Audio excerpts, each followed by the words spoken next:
Primeira Carta de João, capítulo 1. Desde o primeiro dia estávamos lá participando de tudo. Ouvimos com nossos ouvidos, vimos com os próprios olhos, tocamos com as mãos. A palavra da vida se manifestou bem diante de nós. Somos testemunhas oculares. Agora, sem floreios, contamos tudo a vocês. O que testemunhamos foi simplesmente incrível. A infinita vida do próprio Deus tomou forma diante de nós. Nós o vimos e o ouvimos, e agora estamos contando a vocês, para que, como nós, tenham a experiência da comunhão com o Pai e o Filho Jesus Cristo. A razão de eu estar escrevendo é apenas esta. Queremos que vocês desfrutem isso também. A alegria de vocês duplicará a nossa. Esta é, em essência, a mensagem que ouvimos de Cristo e passamos a vocês. Deus é luz, pura luz. Nele não há nenhum traço de escuridão. Se afirmarmos que andamos com Ele e continuamos a tropeçar por falta de luz, obviamente estamos mentindo. Não vivemos o que afirmamos.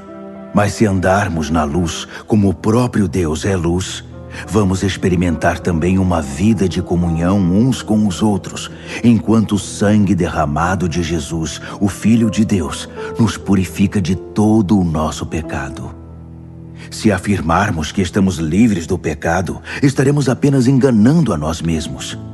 Uma declaração dessas é um erro absurdo. Mas se admitirmos nossos pecados e os confessarmos, Ele não vai deixar de nos atender. Ele é fiel a si mesmo. Ele perdoará nossos pecados e nos purificará de todo erro. Se afirmarmos que nunca pecamos, contradizemos Deus. Fazemos dele um mentiroso. Uma declaração dessas simplesmente revela nossa ignorância a respeito de Deus. Primeira de João, capítulo 2. Escrevo isto, filhos queridos, para orientá-los a não pecar. Mas se alguém cometer pecado, temos um amigo sacerdote na presença do Pai, Jesus Cristo, o justo. Quando Ele se entregou como sacrifício por nossos pecados, resolveu para sempre o problema do pecado. Não apenas os nossos, mas os do mundo inteiro. Esta é a forma de ter certeza de que conhecemos Deus da maneira correta: guardar seus mandamentos. Se alguém afirma, eu o conheço bem, mas não guarda seus mandamentos, é um mentiroso. Sua vida não combina com suas palavras. Mas aquele que guarda a palavra de Deus demonstra o amor amadurecido de Deus.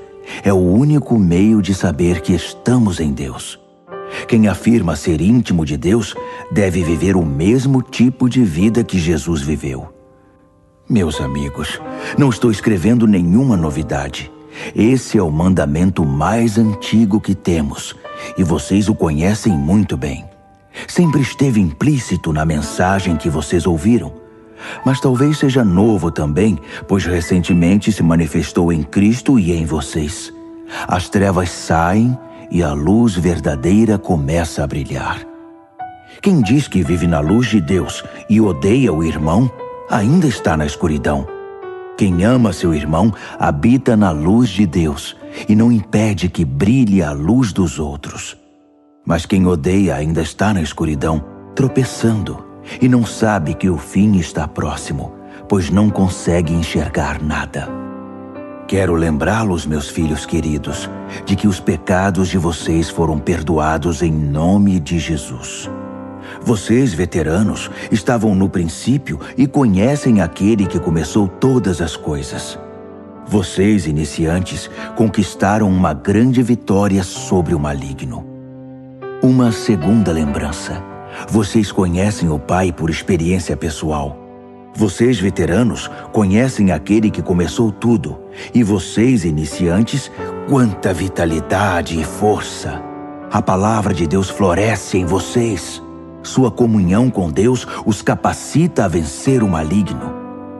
Não amem os costumes do mundo. Não amem os valores do mundo. O amor do mundo sufoca o amor do Pai. Praticamente tudo o que acontece no mundo Desejo de seguir o próprio caminho, de querer tudo para si, de parecer importante, não tem nada a ver com o Pai. Tudo isso o afasta do ser humano. O mundo e seus desejos vão passar, mas quem faz o que Deus quer está garantido na eternidade. Filhos, o tempo está quase se esgotando. Vocês ouviram a notícia de que o anticristo está chegando? Bem, eles estão em toda parte. Há um anticristo em todo lugar. É por isso que sabemos que estamos perto do fim. Eles nos deixaram, mas nunca estiveram conosco de verdade. Do contrário, teriam se firmado conosco fiéis até o fim. Quando nos deixaram, mostraram quem são de fato e que nunca foram dos nossos. Mas vocês são. O Santo ungiu vocês, e vocês sabem disso. Eu não escreveria para dizer algo que não sabem, mas para confirmar a verdade que já é conhecida e para lembrar que a verdade não produz mentiras. Então, quem está mentindo aqui? Ora, aquele que nega que Jesus é o Cristo divino. É isto que faz um anticristo: negar o Pai e negar o Filho. Quem nega o Filho não tem parte com o Pai, mas afirmar o Filho é abraçar o Pai. Não se afastem do que ouviram desde o princípio, a mensagem original, que ela permeie a vida de vocês. Se o que ouviram desde o princípio criou raízes, vocês viverão plenamente no Filho e no Pai. É exatamente o que Cristo prometeu: vida eterna, vida de verdade. Escrevi para diverti-los quanto aos que tentam enganá-los. Mas eles não são páreo para o que está profundamente enraizado no coração de vocês: a unção de Cristo, nada menos que isso. Vocês não precisam que ninguém apresente nenhum ensino novo. A unção de Cristo ensina a verdade sobre tudo acerca de vocês mesmos e dele, sem a contaminação da mentira. Vivam verdadeiramente aquilo que aprenderam. Agora, filhos, permaneçam com Cristo. Vivam plenamente em Cristo e estaremos prontos quando Ele se manifestar. Prontos para recebê-lo de braços abertos, sem motivo de vergonha e sem desculpas esfarrapadas. Uma vez que vocês estão convencidos de que Ele é correto e justo, não terão dificuldades de reconhecer que todos os que praticam a justiça são os verdadeiros filhos de Deus. 1 de João, capítulo 3. Que amor maravilhoso o Pai nos concedeu! Vejam só, somos chamados filhos de Deus. É o que realmente somos. Mas é por isso também que o mundo não nos reconhece nem nos leva a sério, porque não tem ideia de quem Ele é ou do que pode fazer.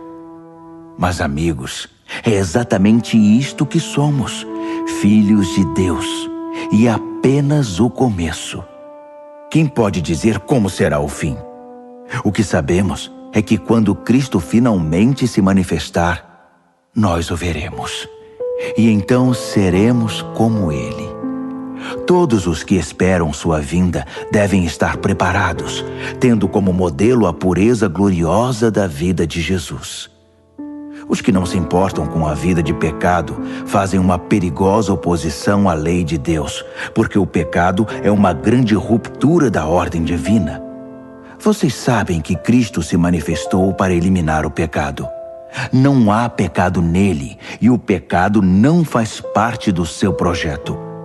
Ninguém que viva profundamente em Cristo vai fazer do pecado uma prática. Quem vive na prática do pecado nunca se voltou para Cristo, mas virou as costas para Ele. Por isso, meus filhos queridos, não permitam que ninguém desvie vocês da verdade. Quem age corretamente é correto, como o que vemos no justo Messias. Os que fazem do pecado uma prática são do diabo, o pioneiro na prática do pecado. O Filho de Deus entrou em cena para destruir os caminhos do diabo. Os que foram concebidos e trazidos à vida por Deus não fazem do pecado uma prática. Como poderiam? A semente de Deus está no íntimo do seu ser, fazendo deles o que são. Não é da natureza dos nascidos de Deus praticar e ostentar o pecado. Vou dizer como diferenciar entre os filhos de Deus e os filhos do diabo. Quem não pratica a justiça não é de Deus. Tampouco quem não ama seu irmão. Simples assim. Esta é a mensagem original que ouvimos. Devemos amar uns aos outros. Não devemos ser como Caim, que seguiu o maligno e matou seu irmão. E por que o matou? Porque vivia na prática do pecado, enquanto os atos de seu irmão eram justos. Portanto, não fiquem surpresos, amigos, se o mundo odiar vocês. Sempre foi assim. Sabemos que passamos da morte para a vida quando amamos nossos irmãos. Quem não ama já está morto. Quem odeia o irmão é assassino. E vocês sabem muito bem que vida eterna e assassinato não combinam. É assim que entendemos e experimentamos o amor. Cristo sacrificou sua vida por nós. Portanto, devemos nos sacrificar por nossos irmãos, não apenas por nós mesmos. Se você vê um irmão em necessidade e tem recursos para ajudá-lo, mas vira as costas e não faz nada, o que acontece com o amor de Deus? Desaparece. E é você que faz esse amor desaparecer. Meus filhos queridos, não vamos apenas falar de amor. Vamos praticar o amor verdadeiro. É o único modo de saber se estamos vivendo a realidade de Deus. É também o caminho para acabar com as autocríticas que nos enfraquecem, mesmo quando procedem. Deus é maior que nosso coração ansioso e sabe mais a nosso respeito que nós mesmos. Amigos, uma vez que isso foi resolvido e já não mais acusamos nem condenamos a nós mesmos, podemos chegar à presença de Deus com confiança e liberdade. Podemos estender a mão e receber o que pedimos, porque estamos fazendo o que Ele disse, o que o agrada. Uma vez mais, este é o mandamento de Deus: crer em seu Filho Jesus Cristo. A ordem dele é que amemos uns aos outros de acordo com o mandamento original. Se guardarmos seus mandamentos, podemos viver aquela vida plena, e Ele vive em nós. É desta forma que experimentamos sua presença viva e permanente em nós, pelo Espírito que Ele nos deu. 1 de João, capítulo 4. Meus queridos amigos, não creiam em tudo que ouvem. Examinem cuidadosamente o que os outros dizem. Nem todo mundo que fala de Deus vem de Deus. Há muitos pregadores mentirosos mundo afora. Querem saber como identificar o genuíno Espírito de Deus?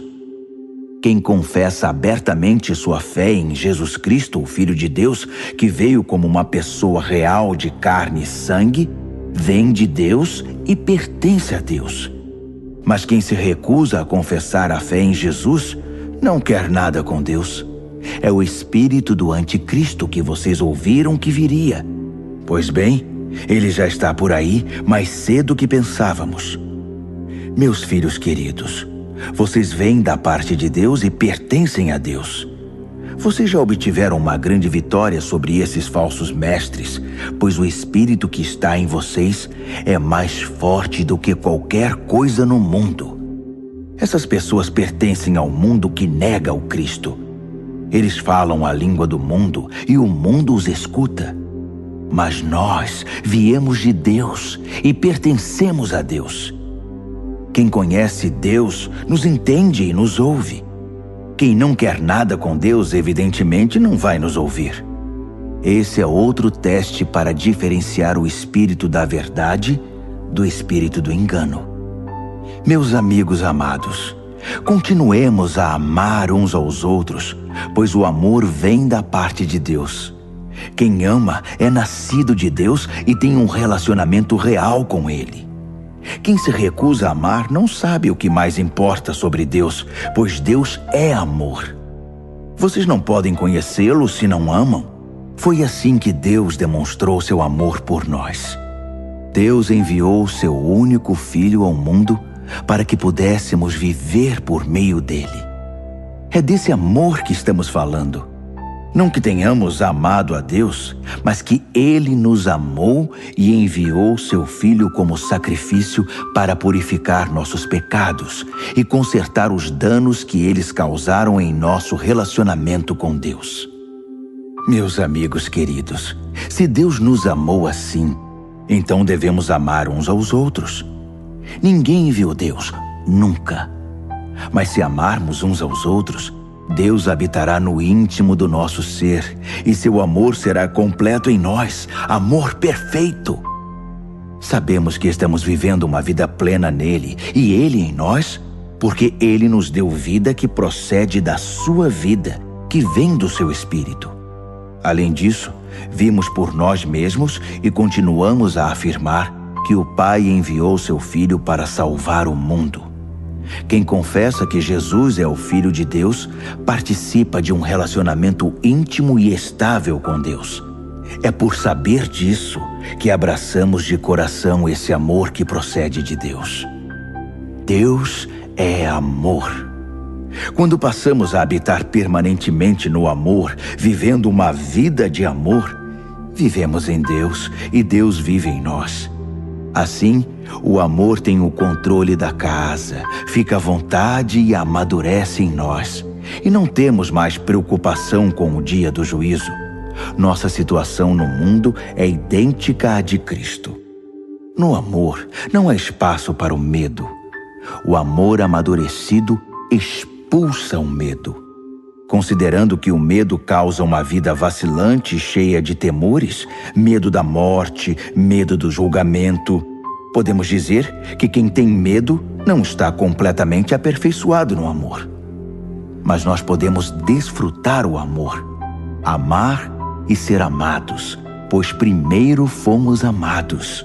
Por isso agora podemos amar. A verdade é que Ele nos amou primeiro. Se alguém se vangloria dizendo, eu amo a Deus, mas odeia e despreza seu irmão, é mentiroso. Se não ama a pessoa que vê, como pode amar a Deus a quem não vê? O mandamento que temos da parte de Cristo é sem rodeios. Amar a Deus se vê na prática de amar o próximo. Vocês precisam amar os dois.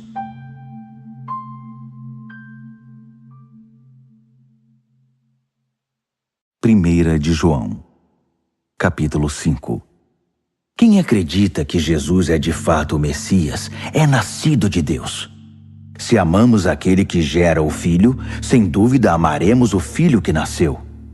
O teste da verdade para saber se amamos ou não os filhos de Deus é este: amamos a Deus? Guardamos seus mandamentos? A prova de que amamos a Deus está na guarda dos seus mandamentos, e eles não nos parecem difíceis. Quem nasce de Deus está acima da influência do mundo. O poder que põe o mundo de joelhos é a nossa fé. A pessoa que se põe acima da influência do mundo acredita que Jesus é o Filho de Deus. Jesus, o Cristo divino. Ele experimentou um nascimento que doa a vida e uma morte que mata a morte. Não apenas um nascimento físico, mas um nascimento batismal de seu ministério e de sua morte sacrificial. E em tudo isso, o Espírito confirma a verdade, a realidade da presença de Deus no batismo e na crucificação de Jesus, tornando essas ocasiões vivas para nós. O testemunho é tríplice: o Espírito, o batismo e a crucificação, os três em perfeito acordo. Se damos algum valor ao testemunho humano, nos sentiremos muito mais seguros com o testemunho de Deus a respeito do seu Filho. Quem crê no Filho de Deus, confirma no íntimo do seu ser o testemunho de Deus. Quem se recusa a crer, está chamando Deus de mentiroso, recusando-se a crer no testemunho do próprio Deus a respeito de seu Filho. Esta é a essência do testemunho. Deus nos deu vida eterna, e a vida está em seu Filho. Por isso, quem tem o Filho tem a vida. Quem rejeita o Filho, rejeita a vida. Meu propósito em escrever é simplesmente este: que vocês que creem no Filho de Deus saibam que, sem sombra de dúvida, têm a vida eterna. A realidade, não a ilusão. Na presença dele, temos confiança e liberdade para fazer nossos pedidos de acordo com sua vontade, na certeza de que ele nos ouvirá. E se temos essa certeza, sabemos que a resposta é garantida. Por exemplo, se vemos um cristão pecando, não falo aqui dos que fazem da prática do pecado um caminho fatal que leva à morte eterna. Pedimos a ajuda de Deus e ele nos atende, dando vida ao pecador cujo pecado não é fatal.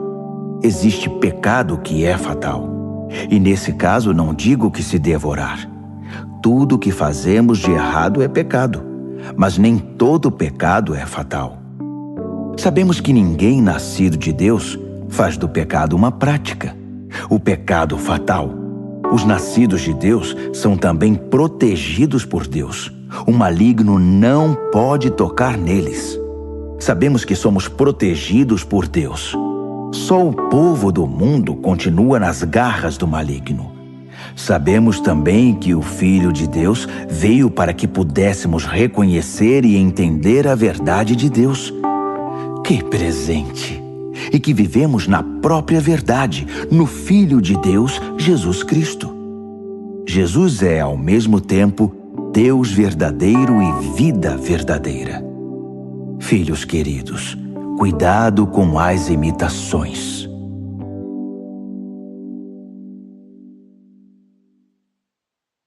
Segunda Carta de João. Minha querida comunidade, amo vocês de verdade, e não estou sozinho. Todos os que conhecem a verdade e permanecem conosco amam vocês. Que a graça, a misericórdia e a paz sejam com vocês, na verdade e no amor de Deus Pai e de Jesus Cristo, Filho do Pai.